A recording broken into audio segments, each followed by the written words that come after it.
thanks. Sing the first one and harmonies on the second one. Ko te pūtore whā. Ko te pū te more te weu te aka te rea. Ko te wānui te kune te whē te kore te pō. Ki ngā tangata Māori nā rangi rawa ko papa. Ko tēnei te timatanga o te ao. Ko tēnei te timatanga o te ao. Ko te pū te more te weu te aka te rea. Ko te wānui te kune te whē te kore te pō. Ki ngā tangata Māori nā rangi rawa ko papa.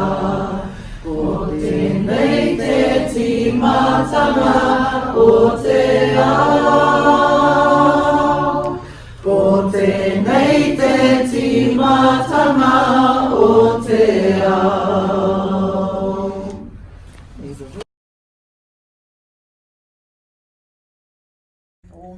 To Rangirawa ko papa and the separation in the beginning of the world.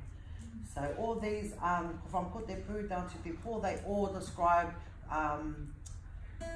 some stage of the formation of the world. I say te pū, the roots, te more, the tap root, te weu, the rootlets, te aka, the vine, te rea, it's called the shoots. That's what it is, the shoots. Te ku or te kune is the conception. Te whē, the chaos, being in the dark and all the noise but not being able to see what the noise is. Te kore, the nothingness, and te pō, the dark. So to us, ki ngā tangata Māori, we believe that from Rangirawa ko papa came the beginning of the world. And it's just a simple, very simple message.